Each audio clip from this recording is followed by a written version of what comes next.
Educando para la vida. Material educativo para la vida presente y futura. Presenta una serie de enseñanzas para sus inquietudes espirituales.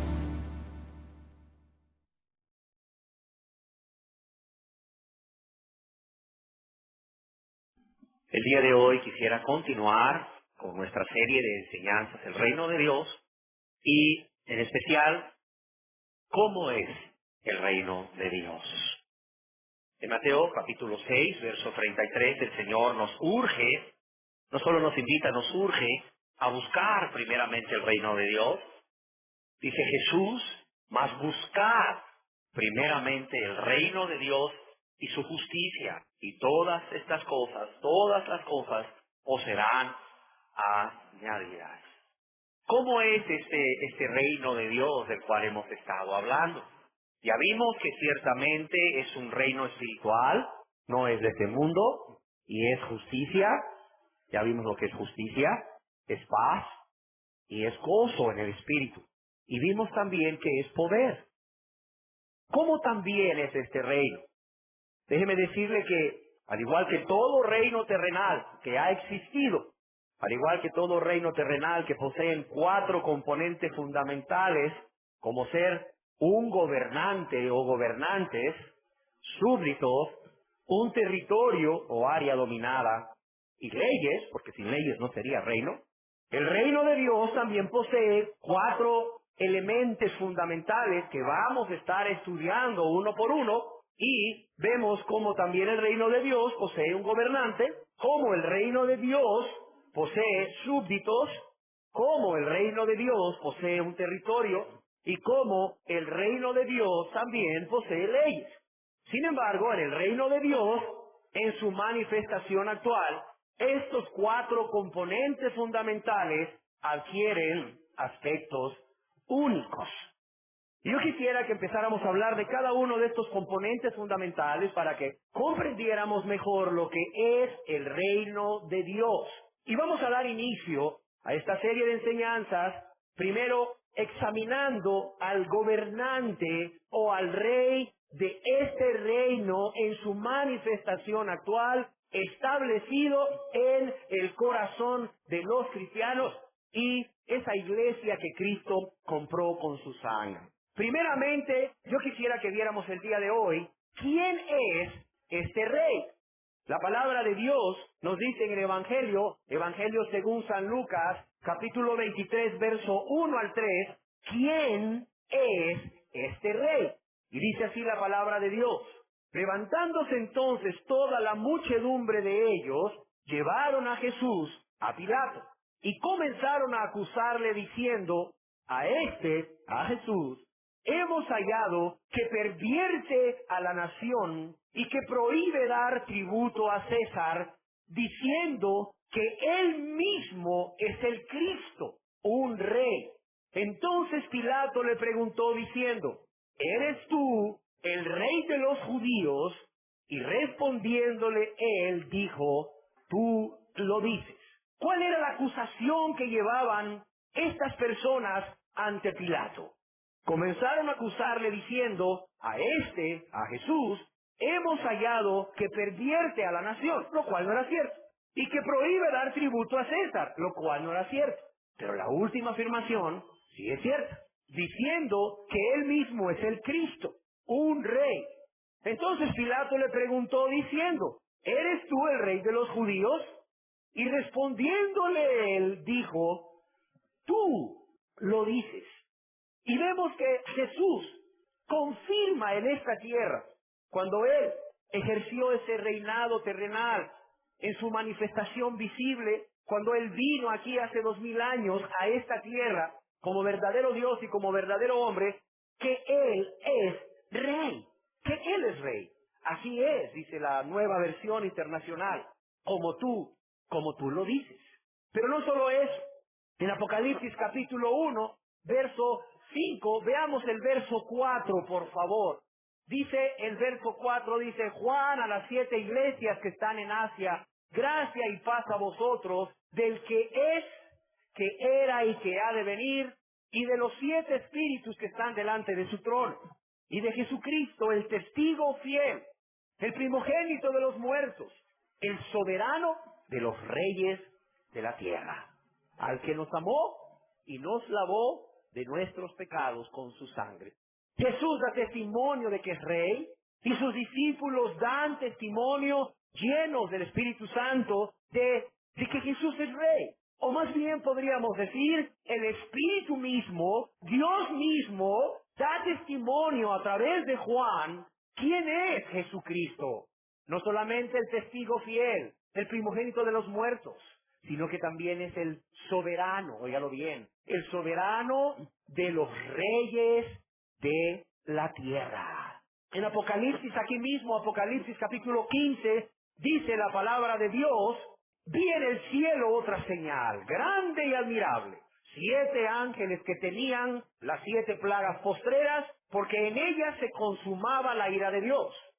Y vi también como un mar de vidrio mezclado con fuego, y a los que habían alcanzado la victoria sobre la bestia y su imagen, y su marca y el número de su nombre, en pie sobre el mar de vidrio con las arpas de Dios. Y estas personas cantan el cántico de Moisés, siervo de Dios, y el cántico del Cordero, diciendo: grandes y maravillosas son tus obras, Señor Dios, justos y verdaderos son tus caminos, Rey de los santos. Si bien es cierto que algunos manuscritos, es necesario decirlo, traen aquí en lugar de Rey de los santos, Rey de las naciones o Rey de las edades, hay manuscritos que traen Rey de los santos. Y esto es importante considerarlo porque vemos que los santos, los redimidos por Dios, no están gobernando su propia vida, sino que al contrario han pasado de gobernar su propia vida para ser gobernados por aquel que los redimió, por aquel que los rescató, por aquel que los lavó de todos sus pecados con su sangre preciosa. Y el cántico dice: justos y verdaderos son tus caminos, Rey de los santos. En este reino, en el corazón de los santos, hay un rey que se llama Jesucristo, el Cordero de Dios. En Romanos, capítulo 14, verso 9, no solamente se nos dice que Jesús es rey, sino que se aplica una palabra aún más amplia que implica suprema autoridad, que implica soberanía, que implica ser emperador o rey, y esta palabra es la palabra Señor. En Romanos capítulo 14, verso 9, dice: porque Cristo para esto murió y resucitó y volvió a vivir, para ser Señor, así de los muertos como de los que viven. Yo quiero que veamos el papel de Jesús en este reino, para que veamos quién es el rey. Porque Cristo dice: para esto murió y resucitó y volvió a vivir. ¿Para qué? Para ser Salvador. No. Ciertamente Jesús murió para perdón de nuestros pecados, y resucitó y volvió a vivir para nuestra justificación, dice el Espíritu Santo a través del apóstol Pablo. ¿Pero para qué? No solamente para ser Salvador, porque esa es la idea que todos tienen, que Jesús murió y resucitó para ser Salvador, y ciertamente esa es una realidad. Y gracias a Dios que Jesús murió y resucitó cuando Él no estaba obligado y cuando nosotros no lo merecíamos, para salvarnos. Pero este aspecto es un aspecto olvidado. Este aspecto es un aspecto que se deja por fuera. Es más, en muchos lugares se le da a la persona la opción de aceptar a Jesús como su Salvador y después, si quiere, como Señor. Y eso no es así. Se da por hecho que Cristo murió y resucitó y volvió a vivir para nuestra salvación. Pero el mismo apóstol Pablo, que nos dice que Jesús resucitó para nuestra justificación, nos dice también que Jesús resucitó ¿para qué? Para ser, digámoslo todos, ¿para ser qué? Señor. Otra vez, digámoslo todos. ¿Para ser qué? Señor. ¿De quiénes? De los muertos. ¿Cómo de quién? Como de los que viven. ¿Entiende? No podemos No podemos separar a Jesús como Salvador y como Señor, de modo que tú optativamente puedas recibirle como tu Salvador y no como tu Señor. Jesús murió y resucitó para salvarnos, pero también murió y resucitó para ser Señor, óigalo bien, de los que viven y de los muertos. En Filipenses capítulo 2, verso 9 al 11. Por lo cual, Dios también le exaltó hasta lo sumo y le dio un nombre que es sobre todo nombre, para que en el nombre de Jesús se doble toda rodilla de los que están en los cielos y en la tierra y debajo de la tierra. Para que en el nombre de Jesús se doble toda rodilla y toda lengua confiese que Jesucristo es el Señor, para gloria de Dios Padre. A mí me preocupa el hecho de que muchas personas crean que con el simple hecho de hacer una oración, de aceptar a Cristo como su Salvador, ya crean que son salvos, hijos de Dios, cuando en la vida diaria no le han hecho realmente su Señor, no se han rendido a Él, no han sometido su voluntad a Él. ¿Por qué me preocupa? Porque dice la palabra de Dios que ante Jesucristo toda rodilla se va a doblar. Toda rodilla se va a doblar. Y sus rodillas, si usted no ha recibido a Jesús como su Señor y Salvador, se van a doblar. Quiéralo o no, se van a doblar y usted un día le va a confesar, Señor. Y yo quiero decirle que más le vale que sus rodillas se doblen aquí y ahora durante la manifestación de su reino en el corazón de los creyentes. Más le vale que sus rodillas se doblen durante usted tiene vida. Durante a usted el Señor Jesús le está dando una oportunidad en su paciencia, en su misericordia infinita. Porque créamelo, si usted no se rinde a Él durante esta vida que Dios le está permitiendo vivir, durante esta invitación que Él está haciendo a venir a Él para convertirse a Él en arrepentimiento y fe, usted un día, de todas formas, va a doblar rodillas ante Cristo. Va a doblar rodillas suplicándole. Va a doblar rodillas suplicándole. Pero entonces, óigalo bien, ya no será tiempo de misericordia. Ya no será tiempo de oportunidades. Si usted no le proclama con su boca y con sus hechos de que Él es el Señor de su vida, óigalo bien. Usted un día va a proclamar con su boca el señorío de Cristo. Le va a llamar a Jesús Señor, Señor, Señor. Pero va a ser demasiado tarde. Porque ya no va a ser el tiempo de la misericordia, sino cuando Jesús se manifieste para ejercer juicio sobre la tierra, juicio sobre aquellos que en su infinita soberbia no quisieron doblar rodillas ante Dios.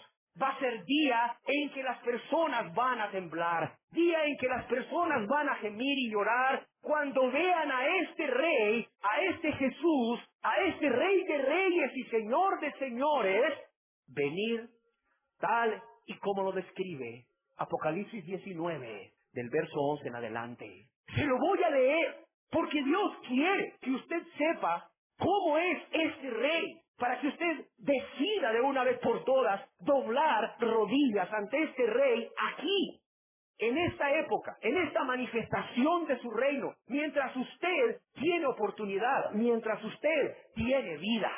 Dice la palabra de Dios que a Juan se le concedió el privilegio, al apóstol Juan, estando ahí en la isla de Patmos, se le concedió el privilegio de ver en visión a este Rey de Reyes, a este Jesús, Rey de Gloria, venir en su segunda venida a la tierra. Y dice el apóstol Juan, entonces vi el cielo abierto, y he aquí un caballo blanco, y el que lo montaba se llamaba Fiel y Verdadero, y con justicia juzga y pelea. Y sus ojos eran como llama de fuego. Y sus ojos eran como llama de fuego, y había en su cabeza muchas diademas en señal de autoridad. Y tenía un nombre escrito que ninguno conocía, sino él mismo. Estaba vestido de una ropa teñida en sangre. ¿Por qué cree usted que estaba teñida en sangre esa ropa? ¿Sabe por qué? Porque había peleado contra aquellos que le adversaban. Porque había peleado hasta derrotar a aquellos enemigos de él, que viviendo vidas egoístas y de soberbia, nunca quisieron doblar rodillas aquí. Pero que cuando lo vieron venir así, como Rey de Gloria, doblaron rodillas, pero era demasiado tarde. Y dice, estaba vestido de una ropa teñida en sangre, y su nombre es el Verbo de Dios. Y fíjese lo que dice también, y los ejércitos celestiales, vestidos de lino finísimo, blanco y limpio, le seguían en caballos blancos. Imagínese esa escena, el cielo se abre y aparece un caballo precioso, majestuoso, blanco. Pero no solo eso, aparece montado sobre él un ser lleno de gloria, un ser lleno de majestuosidad, un ser cuyos ojos eran como llamas de fuego, un ser que había en su cabeza muchas diademas, un ser vestido, eso le impresionó mucho en la visión a Juan, un ser vestido de una ropa teñida en sangre, y su nombre es el Verbo de Dios. Pero también dice Juan que atrás de él venían ejércitos celestiales vestidos de lino finísimo, blanco y limpio, que le seguían en caballos blancos. De su boca sale una espada aguda, dice, para herir con ella a las naciones, y él las regirá con vara de hierro. Fíjese bien.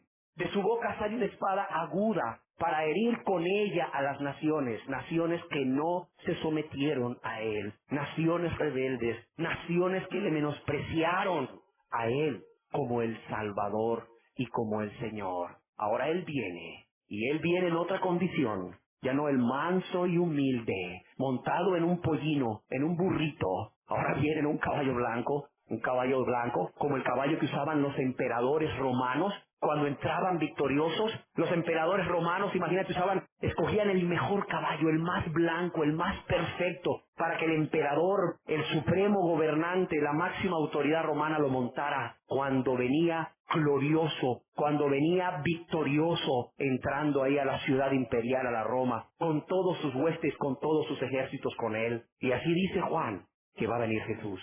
Y dice que va a herir las naciones y las va a regir con vara de hierro. Y él pisará el lagar del vino del furor y de la ira del Dios Todopoderoso. Y en su vestidura y en su muslo tiene escrito este nombre: Rey de Reyes y Señor de Señores. Rey de Reyes y Señor de Señores. Este rey del cual estaremos hablando, manso y humilde, es el rey que hoy reina. Es el rey que te invita a venir a él y que le haga su Señor. Yo quiero decirle que la palabra señores es muy profunda en el griego. Y hay varias palabras que se usan para describir qué quiere decir Señor. Y de ellas hemos escogido 3 palabras. Por ejemplo, curios. La palabra curios, que se utiliza en la Biblia para exaltar a Cristo, quiere decir supremo en autoridad. Quiere decir soberano. Quiere decir emperador o rey. Y se aplica esta palabra curios, este adjetivo curios, como emperador o rey aplicado a Jesús en Apocalipsis 17:14, cuando dice: pelearán contra el Cordero y el Cordero los vencerá, porque Él es Señor de señores y Rey de reyes. Cuando en la palabra de Dios se refieren a Jesús, al Cordero, como Señor de señores y Rey de reyes, utilizan ahí, cuando dicen Señor de señores, la palabra curios como adjetivo, emperador o rey aplicado a Jesús. Es más, déjeme decirle que este adjetivo de curios, de Señor, Jesús mismo se lo aplicó a él, porque él mismo asumió en esta tierra ese título para él. En el Evangelio según San Mateo, capítulo 7, verso 21 y 22, cuando él dice a la multitud, no todo el que me dice, Señor, Señor, entrará en el reino de los cielos, cuando él está aplicándose a él mismo, o asumiendo el título de Señor, ahí la palabra es curios, supremo en autoridad, soberano. Pero no solamente la palabra curios como adjetivo se encuentra en el griego para describir a Jesús como ese Señor, sino que también hay un verbo que se deriva de curios, que es curioeu, que es gobernar, que es ser Señor, que es ejercer señorío, ejercer autoridad. Y en Romanos capítulo 14, verso 9, lo vemos aplicado a Jesús. Leámoslo de nuevo, dice, porque Cristo para esto murió y resucitó y volvió a vivir, para ser Señor, así de los muertos como de los vivos, para ser curioeu. ¿Y qué quiere decir? Para gobernar, para ejercer señorío, para ejercer autoridad.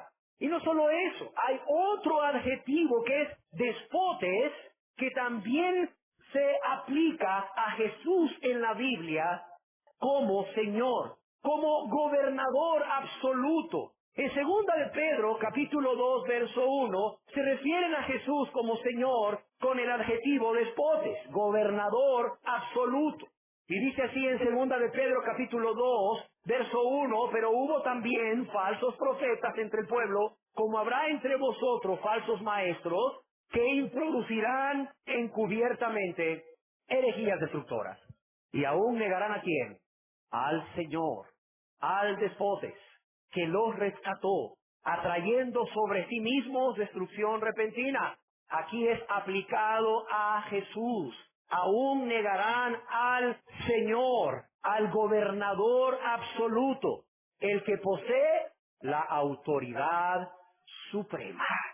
Yo espero que con esto quede claro no solamente quién es el rey de este reino, quién va a ser tu rey si tú decides ser miembro de este reino en su manifestación actual, sino qué clase de autoridad ejerce y cómo tú no puedes dividir a Jesús como el Salvador nada más y como el Señor por otro lado, de modo que le puedes recibir como el Salvador si así te place, como tu Salvador, pero si no quieres no lo puedes recibir como Señor, porque Él es Rey, Él es Señor. Él es Rey y Él es Señor, supremo en autoridad. Ahora bien, en su manifestación actual del reino, en el corazón de los creyentes o de la iglesia, ¿desde dónde reina actualmente? Déjeme decirle que el reino de Dios no tiene un gobernante terrenal, ya lo vimos. Su gobernante o rey, Jesucristo, reina desde los cielos. Dice la palabra en Hebreos, capítulo 1, verso 3, dice, el cual, siendo el resplandor mismo de su gloria y la imagen misma de su sustancia, siendo Jesús quien sustenta todas las cosas con la palabra de su poder, Jesús no solamente es creador como Dios, sino también es el que sostiene, el que mantiene todas las cosas en su orden con la palabra de su poder. Dice, habiendo efectuado la purificación de nuestros pecados por medio de sí mismo, se sentó a la diestra de la majestad en las alturas. Déjeme decirle que en el Antiguo Testamento se sentó a la diestra. Esa expresión que utiliza aquí el escritor de Hebreos, o que Dios utiliza por medio de su Espíritu Santo a través del escritor de Hebreos, esa expresión se sentó a la diestra, es una expresión que en el Antiguo Testamento se indicaba un privilegio real del más alto honor. Óigalo bien. En Efesios capítulo 1, verso 16 al 22, no ceso de dar gracias por vosotros, haciendo memoria de vosotros en mis oraciones, para que el Dios de nuestro Señor Jesucristo y Padre de gloria os dé espíritu de sabiduría y de revelación en el conocimiento de Él, alumbrando los ojos de vuestro entendimiento, para que sepáis cuál es la esperanza a que Él os ha llamado y cuáles las riquezas de la gloria de su herencia en los santos, y cuál la supereminente grandeza de su poder para con nosotros los que creemos según la operación del poder de su fuerza, la cual operó en Cristo, resucitándole de los muertos y sentándole a su diestra en lugares celestiales. Dice, resucitándole de los muertos y sentándole a su diestra en el lugar de honor, en los lugares celestiales. Y dice, sentándole a su diestra en los lugares celestiales, sobre todo principado y autoridad y poder y señorío, sobre todo nombre que se nombra, no solo en este siglo, sino también en el venidero. Y ahí sentándole a su diestra en lugares celestiales, no solo le pone a gobernar sobre todo esto, sino que sometió también todas las cosas bajo sus pies. Y lo dio por cabeza sobre todas las cosas a la iglesia. Es un rey, es soberano, es un rey que reina con autoridad y es un rey que reina desde los cielos en el corazón de los creyentes. Ya vimos cómo se llama este rey, ya vimos que tiene todo el derecho a gobernar con autoridad, ya vimos desde dónde reina. Ok, ahora veamos cómo es este rey. ¿Cómo es este rey?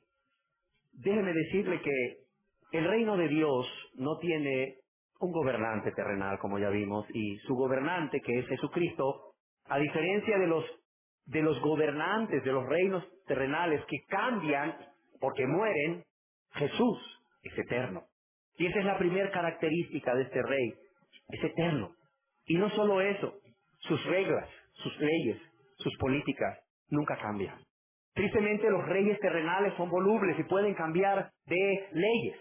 En nuestra nación no tenemos reyes, pero tenemos gobernantes, tenemos autoridades, y cada 4 años están cambiando muchas de las formas con que el país debe marchar. Cada 4 años están cambiando planes de gobierno. Tristemente, en lugar de darle una continuidad, en lugar de pensar en la nación y tener un plan de nación cada 4 años, cada quien cree que lo que él piensa o cree es lo mejor para el país y están cambiando los planes para la nación.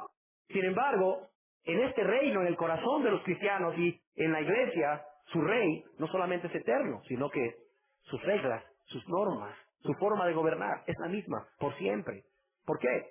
Porque Jesucristo es el mismo ayer, y Jesucristo es el mismo hoy, y Jesucristo es el mismo por los siglos de los siglos. ¿Qué otra característica tiene este rey, además de ser eterno y que sus reglas nunca cambian? Que este rey conquista a sus súbditos no por la fuerza, sino por amor. Óigalo bien. Los reyes son reyes por imposición. Por ejemplo, veamos en los países donde todavía hay reyes.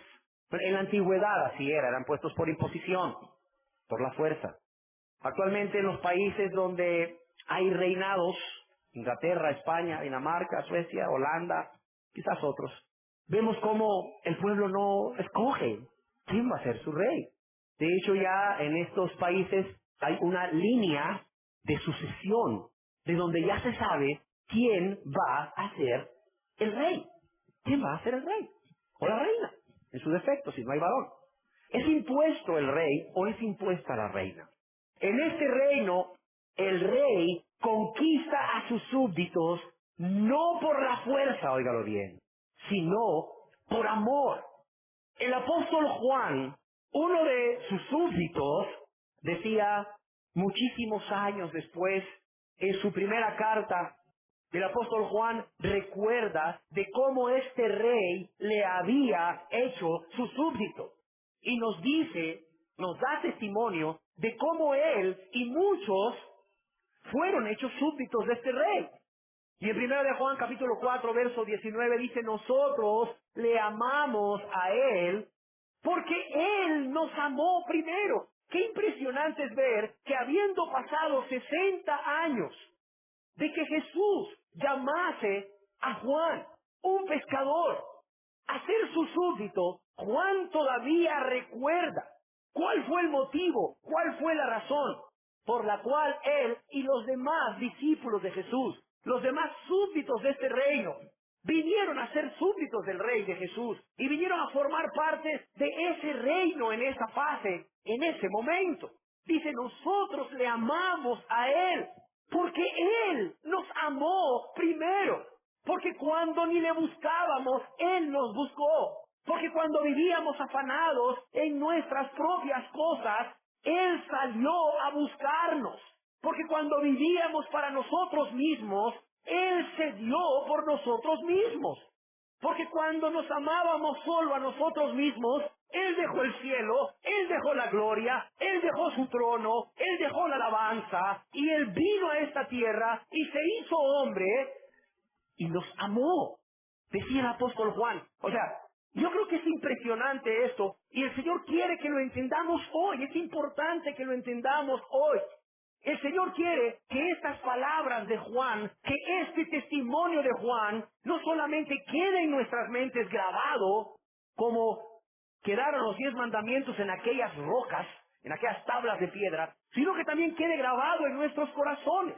Juan lo tenía tan presente que quisiera imaginarme a Juan, o que nos imagináramos a Juan, quizás en el año 96 o 98, escribiendo su primera carta de Juan, casi 65 años después que Jesús había muerto. Imaginándose al escribir esto, el gran amor con que Cristo los había amado.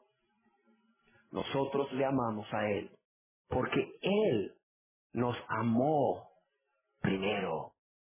En Apocalipsis capítulo 1, verso 5, el mismo apóstol Juan, lleno del Espíritu Santo, dice, y de Jesucristo el testigo fiel, el primogénito de los muertos, el soberano de los reyes de la tierra, al que nos amó, al que nos amó, al que nos amó, a Él sea gloria e imperio por los siglos de los siglos. Algo que impresionaba mucho a Juan era esto. Era quién era Jesucristo, dice el soberano de los reyes de la tierra. Y déjeme decirle que aquí Juan está escribiendo un saludo a las 7 iglesias que están en Asia. Y en este saludo él les dice quién es para él Jesucristo, pero también él nos hace ver quién debería de ser para nosotros Jesús. Y dice, el soberano de los reyes de la tierra, pero también le dice, el que nos amó, el que me amó a mí y el que los amó a ustedes. Eso es lo que está diciendo Juan ahí. Él estaba consciente que Jesús era rey, pero le había amado a él. Pero también no solo le había amado a él, había amado a todo y cada uno de los creyentes, de los cristianos, de las iglesias, de esas 7 iglesias a las cuales el apóstol Juan les estaba escribiendo la carta. Dice, al que nos amó, al que nos amó. Algunos estudiosos de la Biblia comentan que la traducción podría ser al que nos ama, porque el verbo está en participio presente continuo. El que nos ama, el que nos continúa amando, el que nos continúa amando cada día. Pero no solo Juan, el escritor del canto que estábamos cantando en la reunión anterior, ese canto que dice, Jesús es mi Rey soberano, ¿se acuerdan? El escritor de ese canto, al igual que Juan, también sabía quién era Jesús. Jesús es mi Rey soberano, dice la letra de ese canto. Mi gozo es cantar su loor. Es Rey y me imparte su amor. ¿Cómo imparte su amor? Dice, dejando su trono de gloria, me vino a sacar de la escoria. Y yo soy feliz, y yo soy feliz por Él. No se te olvide nunca que Jesús es Rey. No solamente es Salvador, es Rey. No se te olvide nunca que Jesús es Salvador, pero también es Señor. Pero también no se te olvide nunca que Él conquista a sus súbditos no por la fuerza, sino por amor. Y no solo eso, Jesús es el único Rey, óyelo bien, que rescata a sus súbditos del reino de las tinieblas. Es el único Rey que rescata a sus súbditos de la esclavitud del pecado, pagando el precio con su propia vida. Que no se te olvide eso nunca jamás. Ya vimos o hemos visto a través de la historia universal cómo los reyes conquistan reinos a la fuerza. Cómo los reyes conquistan súbditos a la fuerza. Y cómo estos reyes, una vez que han obtenido los reinos y los súbditos, los heredan a sus hijos, los futuros reyes. Pero este rey, a diferencia de los demás, no solo conquista a sus súbditos por amor, sino que paga el precio por el rescate del reino de las tinieblas y de la esclavitud del pecado, pagando con su propia vida. Que tampoco esto se te vaya a olvidar. Yo quisiera leerte para ejemplificar esto y que nunca se te olvide cómo este es el único rey que paga el precio por el rescate con su vida, leyéndote una historia que hace mucho tiempo leí, pero Dios quiso que nuevamente me llegase vía internet acerca de este rey de gloria que con su propia vida pagó el precio del rescate. Y dice así: había una vez un hombre llamado Jorge Thomas, pastor de una pequeña iglesia en un pueblo de Inglaterra. Una mañana de domingo de Pascua llegó a su iglesia cargando una jaula para pájaros, oxidada, doblada y vieja, y la puso en el púlpito. Las cejas de los congregantes se elevaron, y como respuesta el pastor Thomas les dijo: ayer, caminando por el pueblo, vi a un muchacho que venía a mi encuentro columpiando esta jaula para pájaros. En el fondo de la jaula habían 3 pajaritos salvajes, temblando de frío y de miedo. Me paré y le pregunté: ¿qué llevas ahí, hijo? Y él contestó: solamente estos pájaros viejos. ¿Qué vas a hacer con ellos?, le pregunté. Los llevaré a casa y me divertiré con ellos, contestó. Los voy a molestar y voy a alar las plumas de ellos para hacerlos pelear. Me voy a divertir mucho. Pero tarde o temprano te vas a aburrir de esos pájaros. Y cuando eso suceda, ¿qué vas a hacer?, le pregunté. Ah, tengo gatos, dijo el muchacho. Se los llevaré. A ellos les gustan los pájaros.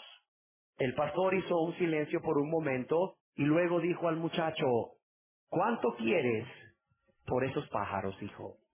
¿Eh? ¿Por qué? Usted no los quiere, señor, contestó el muchacho. Son solamente viejos pajarracos. No cantan, ni siquiera son bonitos. ¿Cuánto?, pregunté nuevamente. El muchacho midió al pastor para ver si estaba loco y dijo: ¿le parecen 10 pesos? El pastor se metió la mano en el bolsillo y sacó un billete de 10 y lo colocó en la mano del muchacho.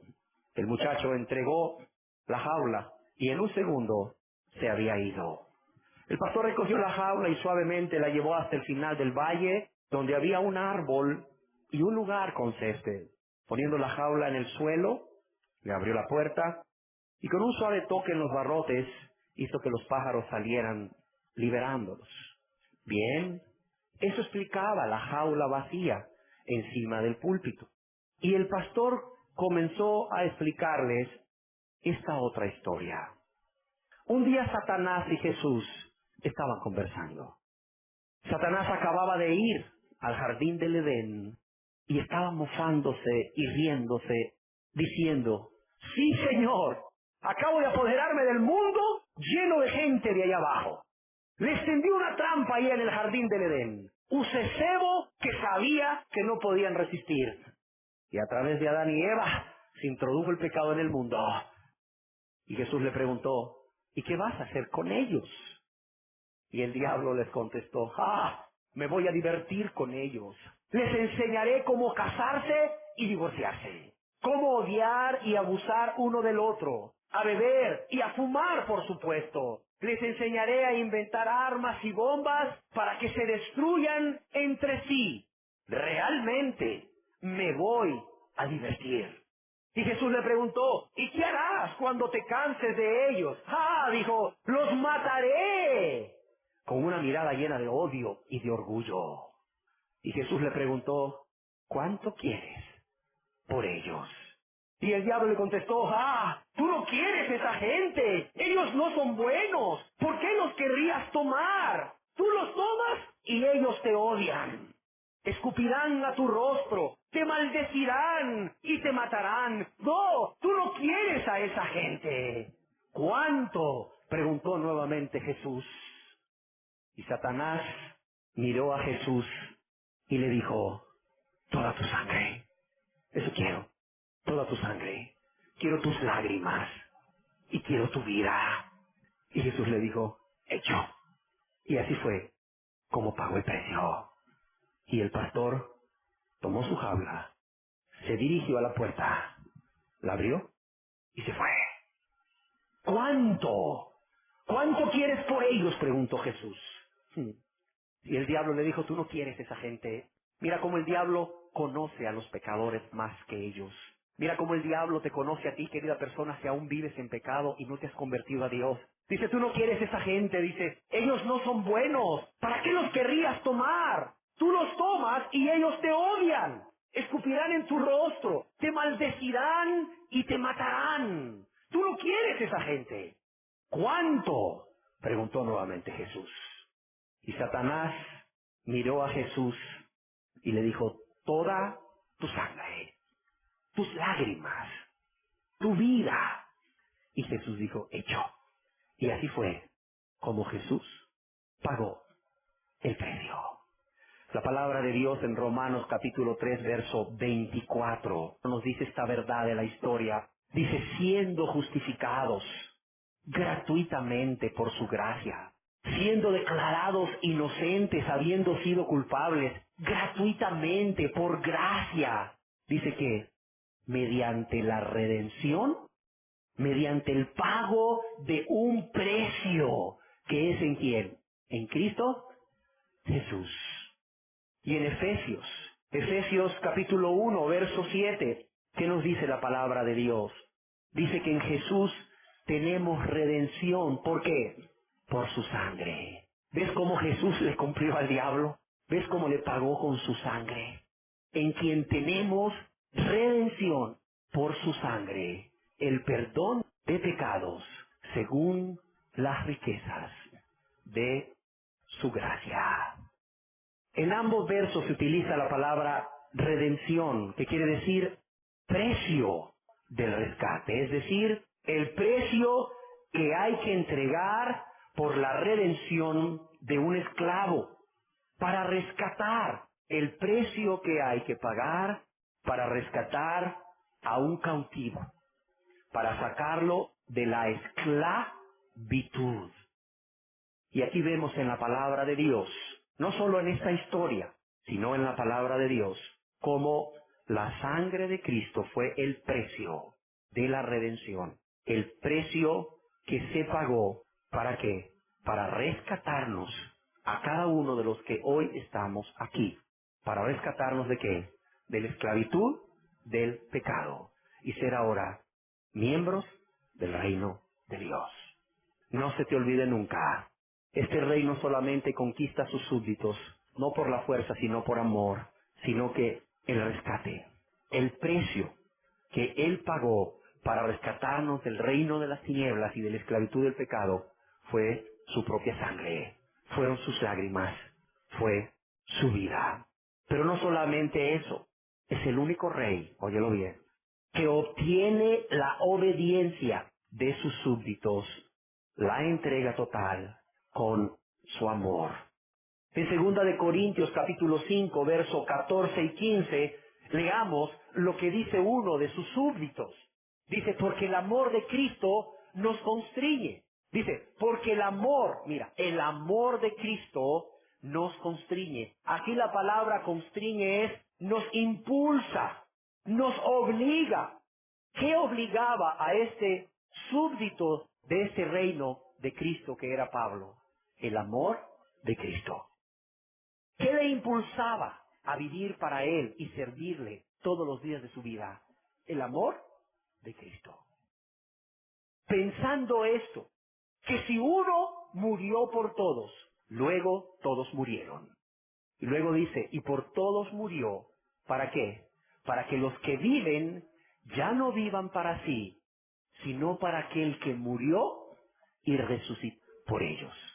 Y por todos murió, para que los que viven por su muerte, por su resurrección, por su perdón, ya no vivan para sí, sino para aquel que murió y resucitó por ellos. ¿Qué nos está diciendo aquí? Que el amor de Cristo le arrebataba. Algunos traducen, nos constriñe como nos arrastra a Él. Nos arrastra a Él, como ese río crecido en invierno. ¿Para qué? Para que ya no vivamos para nosotros mismos, sino para Jesús. Un hombre de Dios decía, ese amor con que Jesús nos ha amado, nos hace amarle intensamente a Él. Nos hace amar a los hombres, nos hace trabajar intensamente por la salvación de las almas. Déjeme decirle que Jesús, ese rey, exige rendición a sus súbditos. Y exige sumisión, exige obediencia absoluta por amor. Es un rey, óigalo bien, que ciertamente exige sumisión, ciertamente exige obediencia, pero lo hace por amor. A él le duele mucho que las personas le obedezcan por temor. Cualquier persona podría pensar que está agradando a Dios porque obedece los mandamientos de Dios o algunos de los mandamientos de Dios por temor a perder las bendiciones, o por temor a no recibir las bendiciones o las promesas, o por temor al infierno. Pero no, Jesús no está agradado en que nadie le obedezca y le sirva por temor. Y mucho menos Jesús está agradado en que alguien le sirva y le obedezca por interés a las promesas, por interés a las añadiduras, por interés a las bendiciones o al cielo. Jesús exige rendición ciertamente, Jesús exige sumisión, Jesús exige obediencia absoluta, pero por amor. Yo no sé a cuántos de ustedes les han recomendado cuando han preguntado, oiga, yo nunca he leído la Biblia, ¿por qué libro de la Biblia la empiezo a leer? Si les han indicado que por el libro de Juan. Levante la mano quien ha preguntado esto y se le ha indicado alguna vez, comience a leerla por el Evangelio de Juan. A mí se me dijo eso.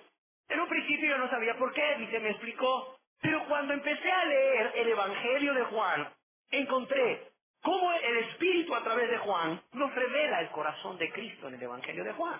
En todos los evangelios podemos conocer a Cristo. En todos los evangelios, es más, en toda la Biblia se nos ha revelado Cristo en sus diversas facetas. Pero en el Evangelio de Juan, muchos escritores han coincidido que del capítulo 14 al capítulo 17 se nos revela, como en ningún otro lugar de la Biblia, el corazón de este Rey de gloria, Jesucristo. Y es precisamente en el Evangelio según San Juan, capítulo 14, verso 15, que Jesús mismo, cuando nos revela su corazón, nos dice, si me amáis, guardad mis mandamientos. Igual, han pasado muchos años desde que Jesús pronunció esta frase cuando estaba en los últimos momentos de su vida con sus discípulos y cuando el apóstol Juan escribe este evangelio. Han pasado muchos años, muchos años. Sin embargo, Juan tiene tan presente en su mente y en su corazón como la voluntad soberana de su Señor y Rey era ¿cuál? Obediencia por amor. Si me amáis, guardad mis mandamientos. Mucha gente dice que ama a Cristo, pero sigue viviendo en pecado. El Señor dice, ¿realmente quieres demostrarme a mí y a los demás que me amas? Es sencillo. Si me amáis, guardad mis mandamientos. Guarda mis mandamientos por amor. Si me amáis, guardad mis mandamientos. El Espíritu Santo nos dice a través de Santiago, en el capítulo 4, verso 7, lo siguiente. Santiago capítulo 4, verso 7, dice, someteos pues a Dios. Esta es un verbo en imperativo. Someteos, pues, a Dios. Someteos, pues, a Dios. Y déjeme decirle que aquí la palabra someterse implica ponerse bajo la autoridad de Dios. En este caso, ponerse bajo la autoridad de Jesús, que es verdadero Dios. La voluntad de Dios no es solamente que guardemos sus mandamientos por amor. Él manda, en forma imperativa también, que nos sometamos a Dios. Y los imperativos, déjeme decirle, siempre demandan una respuesta nuestra de forma inmediata. No solamente Jesús nos manda a que guardemos sus mandamientos por amor. No solamente Dios nos manda que nos sometamos a Él, sino que Jesús mismo, verdadero Dios y verdadero hombre, nos da ejemplo de cuando Él vivió en la tierra, de cómo Él también se sometió a Dios por amor. En el Evangelio según San Mateo, capítulo 26, verso 39, vemos cómo Jesús y en qué momento de su vida Él también se sujetó a Dios por amor. Y dice la palabra de Dios, yendo un poco adelante, se postró sobre su rostro, orando y diciendo, Padre mío, si es posible, pase de mí esta copa. Pero ¿qué dice aquí al final? Pero no sea como yo quiero, sino como tú. Pero no sea como yo quiero, sino como tú. Y si recordamos el contexto en que Él pronuncia estas palabras, no sea como quiero, sino como tú, nos vamos a dar cuenta que estaba en el momento más difícil de su vida. Dijo, mi alma está angustiada, ¿hasta cuándo? Hasta la muerte. Y estaba tan angustiado, dice la palabra de Dios, que su sudor era como grandes gotas de sangre. Este rey exige rendición, sumisión, obediencia absoluta, pero por amor. Nunca se te olvide. También exige fidelidad absoluta. Exige fidelidad absoluta. En Santiago capítulo 4 se nos habla de una doble infidelidad a Dios. Dice, oh almas adúlteras, ¿no sabéis que la amistad del mundo es enemistad contra Dios? Cualquiera, pues, que quiera ser amigo del mundo, se constituye enemigo de Dios. Oh almas adúlteras, aquí Dios se está refiriendo a personas que decían ser cristianas, que decían amar a Dios, que decían ser hijos de Dios, pero que también amaban al mundo y las cosas del mundo. Y cuando hablamos aquí acerca del mundo, estamos hablando no de lo creado por Dios, para ser amado y aprovechado para nuestro beneficio y nuestro bienestar, sino ese sistema perverso en donde Dios no tiene cabida, en donde Dios es aborrecido, en donde ni se ama ni se teme a Dios. Y personas hoy en día, al igual que en ese entonces, piensan que se puede ser hijo de Dios, se puede ser cristiano, se puede amar a Dios, se puede ser amigo de Dios y amigo del mundo al mismo tiempo. Pero Dios dice que no. El rey de este reino dice que no se puede y que Él demanda fidelidad absoluta. Y que el que es amigo del mundo es enemigo del Dios, es enemigo del Rey de Reyes y Señor de Señores. No sabéis, dice, no sabéis que la amistad del mundo es enemistad contra Dios. Y dice cualquiera, mira, cualquiera. Ah, no, Señor, yo no, cualquiera. Cualquiera, pues, que quiera ser amigo del mundo, se constituye ¿qué? Infiel, enemigo de Dios, infiel al Rey. Así de sencillo. Y aquí vemos una doble infidelidad que se comete por millones de personas que dicen ser cristianas, que creen ser cristianas, pero siguen siendo amigas del mundo y las cosas del mundo. Sí, que siguen pensando como los del mundo, que siguen sintiendo como los del mundo, que siguen actuando como los del mundo, que siguen deleitándose en los entretenimientos mundanos que el mundo hace. ¿Para qué? para tener ahí adormiladitos a los miembros de este mundo mientras se van al infierno. Para tenerlos ahí adormiladitos, para que no busquen a Dios, para que no busquen el reino de Dios y su justicia. Vemos la doble infidelidad. En la primera frase, almas adúlteras, almas infieles a Dios, a Jesús que es Dios. Y vemos la doble infidelidad cuando dice la amistad con el mundo. La amistad con el mundo es infidelidad a Jesucristo, el Rey. Es alta traición a su reino. Y como quisiera hoy que se comprendiera que así como Jesús es Rey y tiene todo el derecho para ser el Señor y Rey de tu vida, que así como Dios quiere que comprendas que Él es un Rey que conquista a sus súbditos, no por la fuerza sino por amor, que el precio que Él pagó como rescate por tu vida y por mi vida, por ti y por mí, para rescatarnos del reino de las tinieblas y de la esclavitud del pecado, fue su propia vida. Que así como Él quiere que entiendas que Él busca obtener tu obediencia, tu rendición total, tu entrega total por amor, Él quiere que entiendas que Él exige fidelidad absoluta, absoluta.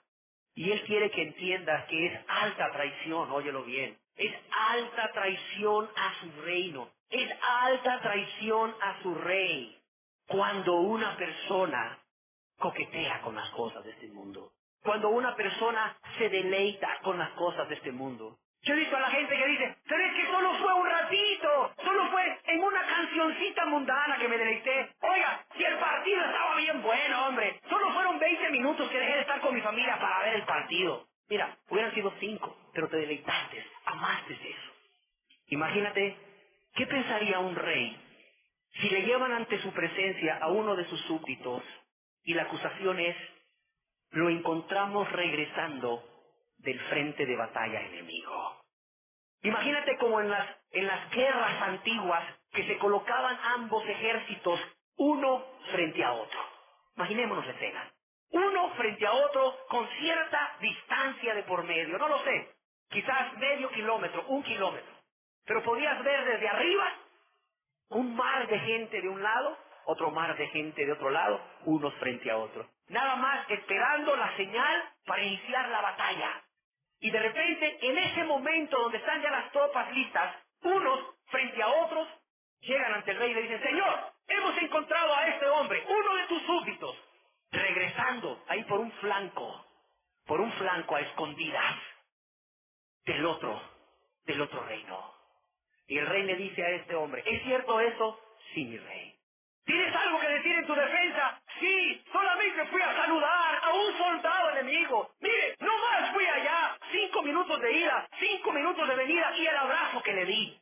¿Qué crees que haría el rey? Lo condenaría de alta traición a su persona, de alta traición a sus compañeros de ejército. Oye, dentro de pronto los del otro lado van a atacar ese ejército. Dentro de pronto los del otro reino van a matar a sus compañeros, porque van a caer muchos. Caían muchos en esta batalla, o en este tipo de guerra. Dentro de pronto, los soldados del otro reino, al atacar a los soldados de este reino, iban a dejar a muchos hogares sin esposos, a muchos hogares sin padres, a muchos hogares sin hijos. Así de sencillo. Y un miembro de este reino se digna a tener un tipo de amistad, un tipo de relación con aquellos que no van a tener misericordia con los miembros de su reino, y quizás ni con él mismo. ¿Cómo catalogaría ese rey a esa persona? Como un traidor. Y su acto como alta traición. Dice la palabra de Dios que el reino de los cielos está en continua guerra en contra del reino de este mundo, ¿sí o no? El reino de los cielos está en continua guerra en contra del reino de Satanás. Eso es algo que la gente no ha querido entender. Por eso coquetean con el mundo. Dicen amar a Dios, pero también aman al Señor del otro reino, a Satanás. Dicen amar a Dios y se entremeten en los negocios del reino de Satanás, sabiendo lo que Satanás piensa, lo que Satanás siente de Cristo y de sus súbditos, de los cristianos, sabiendo del daño que Satanás hace o quiere hacer más bien a los súbditos de Cristo, a los cristianos. Por eso este rey exige fidelidad absoluta, porque es alta traición a su reino, el cual está en continua guerra con el reino de las tinieblas. Y por si fuera poco, ciertamente el Señor Jesús estaba refiriendo a él y a las riquezas. Pero es válido como principio bíblico para cualquier otra cosa que nosotros antepongamos ante Jesús. Dice el Señor Jesús, nadie puede servir a dos señores. Entiéndelo. Nadie puede servir a dos señores. ¿Por qué? Porque o amará a uno y aborrecerá al otro, o aborrecerá a uno y amará al otro. O sea, Jesús dice claro, tú no puedes ser de mi reino y del otro reino. Tú no puedes decir que estás bajo mi señorío, que eres mi súbdito, pero también súbdito de Satanás. ¿Por qué? Porque nadie, y te lo dice Jesús claramente, nadie puede servir a los señores. Porque o amarás a uno y aborrecerás a otro. Mira, si tú descubres que aún vives una vida de pecado, una vida de egoísmo, cualquiera que sea tu pecado, si tú estás consciente de que aún no te rindes a Cristo, para que Él sea el Señor y Salvador de tu vida, el Rey de reyes y Señor de señores en tu vida, entiende una cosa, tú estás en el otro bando, tú estás sirviendo al Rey de las tinieblas, a Satanás, y no puedes decir que amas a Jesús, porque si estás amando a Satanás, prueba de eso es que haces su voluntad, sigues pecando, amas a Satanás y aborreces a Cristo. Un santo de Dios dijo algo muy cierto, solo servimos a aquellos o a aquello que amamos por sobre todo. Y si tú voluntariamente, porque es voluntario, has escogido servir al Rey de las tinieblas, porque aún no te conviertes a Cristo, porque aún no buscas primeramente el reino de Dios para ser miembro de este reino y su justicia, entonces tú estás amando a Satanás sobre todo, aún sobre Jesús.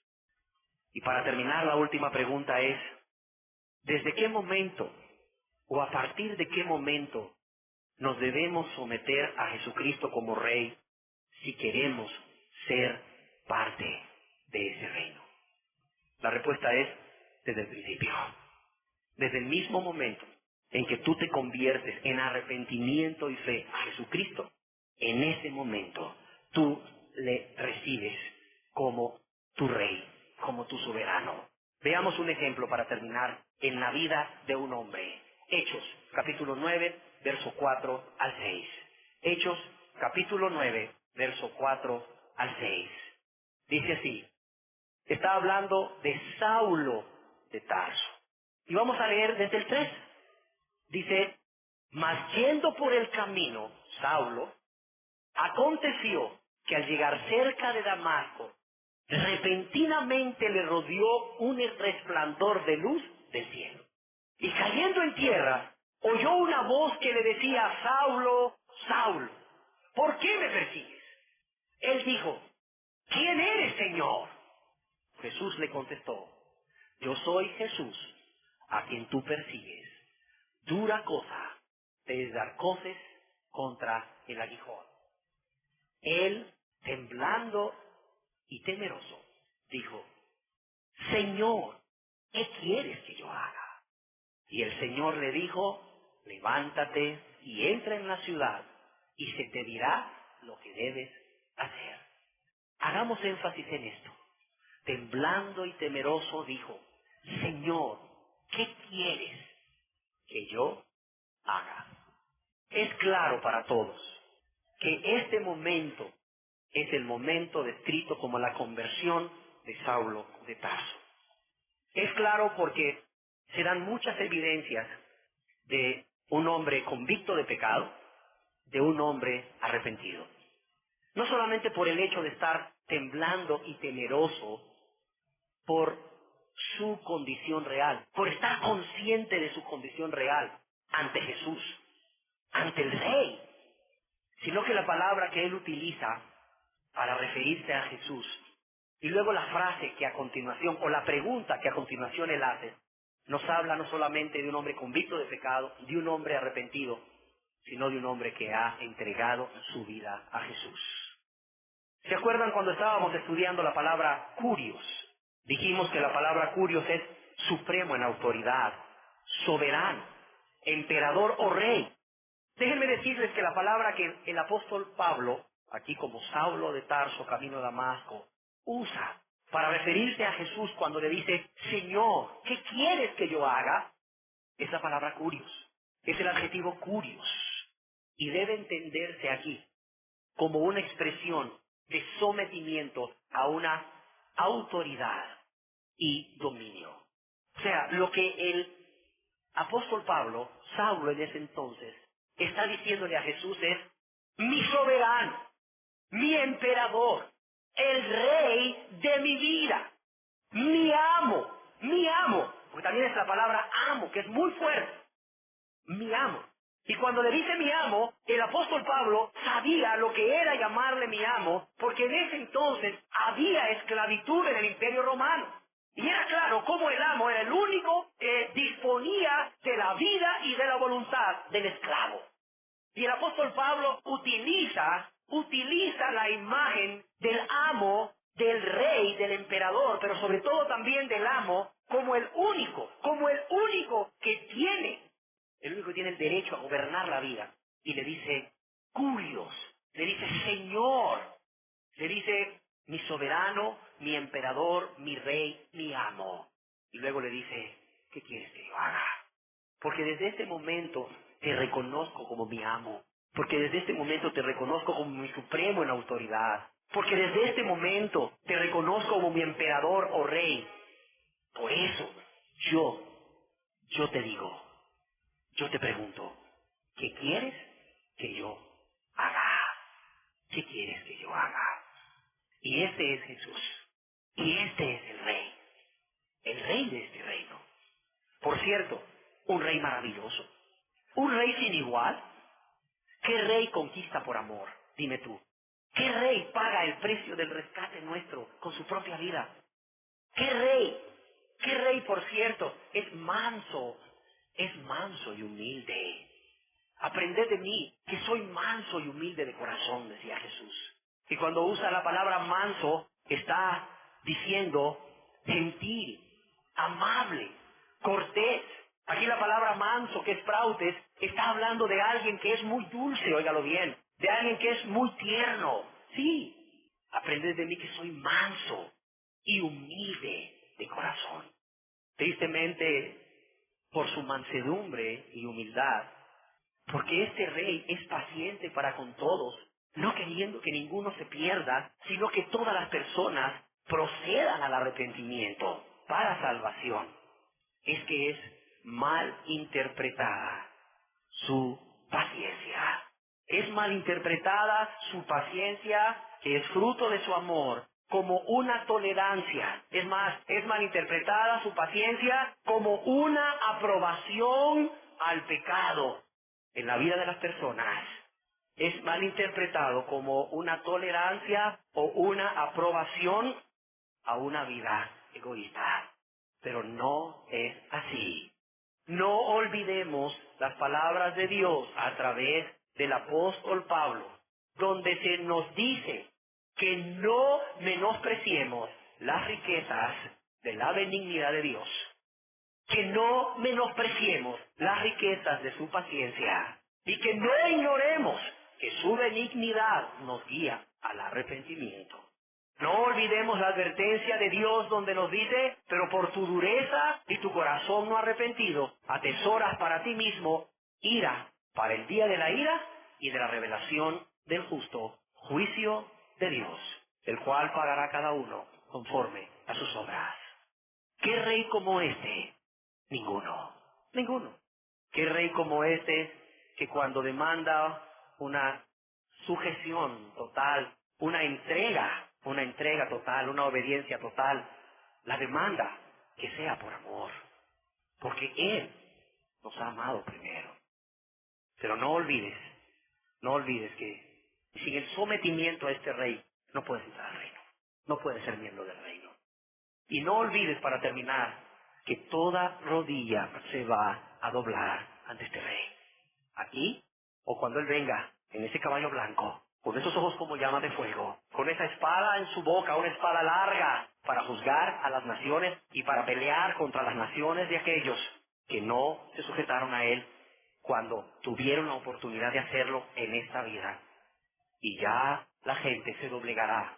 La gente se doblegará al verlo venir majestuoso, sí, al verlo venir majestuoso, con sus huestes celestiales también, en caballos blancos, con ropas blancas. Y se arrodillarán muchos y le dirán, Señor, aquí estamos de rodillas proclamándote, Señor. Y él dirá, es demasiado tarde, es demasiado tarde. Cuando te invité a venir a mí, me rechazaste. Es demasiado tarde, ya no hay oportunidad de misericordia. Que podamos comprender quién es este rey. Que podamos enamorarnos de este rey. Que podamos dejarnos seducir por este rey. Un rey de gloria, pero también un rey de amor. Un rey que dejando su trono de gloria, nos vino, a ti y a mí, nos vino a sacar de la escoria, con un solo propósito, ¿cuál? Que seamos felices por él. Amén. Demos gracias a Dios. Señor, gracias por revelarnos a tu Hijo como Rey, el Rey de gloria, pero el Rey de amor. Gracias por revelárnoslo hoy, como se lo revelaste a Juan, el Rey de reyes, el soberano de todos los reyes, el que nos ama. Y que al revelárnoslo tal y como es, los corazones puedan ser seducidos por ese Rey. Que los que aún no se rinden a este Rey y no son miembros de este reino, puedan decir como Jeremías, me sedujiste, oh Jehová, y fui seducido. Me sedujiste, oh Jehová, y fui seducido. Más fuerte fuiste que yo, y me venciste. Que tu amor pueda seducir a todos aquellos que aún no toman la decisión de dejar de vivir sus vidas egoístas, reinando ellos, gobernando ellos sus propias vidas, para rendirse al Rey de Reyes y Señor de Señores, en obediencia absoluta, fidelidad total, por amor. Que así sea, Padre, porque sabemos que esta es tu voluntad, porque sabemos que para esto enviaste a Jesús, porque sabemos que para esto Jesús murió y resucitó, para redimirnos de la esclavitud del pecado con su sangre, pagar el precio con su sangre, para liberarnos de la esclavitud del pecado y de la condenación eterna. Así sea, Padre, te lo suplicamos en el nombre de Jesús. Amén. Jesús es mi Rey soberano, mi gozo es cantar su loor. Es Rey y me ve cual hermano, es Rey y me imparte su amor. Dejando su trono de gloria, me vino a sacar de la escoria. Y yo soy feliz, y yo soy feliz con él. Jesús es mi Rey. Jesús es mi Rey soberano, mi gozo es cantar su loor. Es Rey y me ve cual hermano, es Rey y me imparte su amor. Dejando su trono de gloria, me vino a sacar de la escoria. Y yo soy feliz, y yo soy feliz con él. Jesús es mi amigo anhelado, que en sombras y en luz siempre va, paciente y humilde a mi lado, su ayuda y consuelo me da. Por eso constante le sirvo, pues pues Él es mi Rey y mi amigo. Y yo soy feliz, y yo soy feliz con Él. Señor, que pudiera yo darte por tanta bondad para mí. Me basta servirte y amarte, es todo entregarme yo a ti. Entonces acepta mi vida, que a ti solo queda rendida. Y yo soy feliz, y yo soy feliz con Él. Jesús es mi amigo.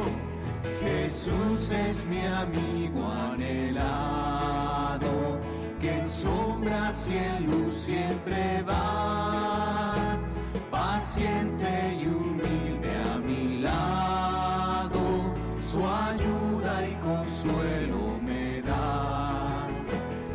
Por eso constante le sirvo, pues Él es mi Rey y mi amigo. Y yo soy feliz, y yo soy feliz con Él. Señor, que pudiera yo darte por tanta bondad para mí. Me basta servirte y amarte, es todo entregarme yo a ti. Entonces acepta mi vida, que a ti solo queda rendida. Y yo soy feliz, y yo soy feliz con Él. Señor, que pudiera yo darte por tanta bondad para mí. Me basta servirte y amarte, es todo entregarme yo a ti. Entonces acepta mi vida, que a ti solo queda rendida. Y yo soy feliz, y yo soy feliz con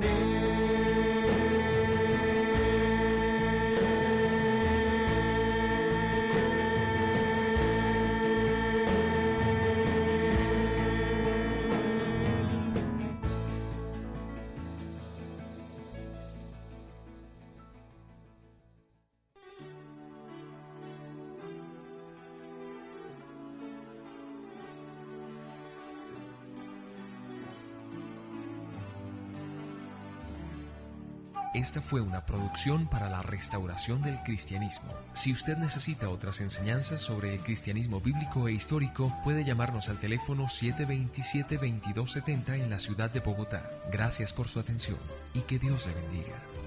Le recordamos que nuestro material está protegido por la ley y su mala utilización es delito.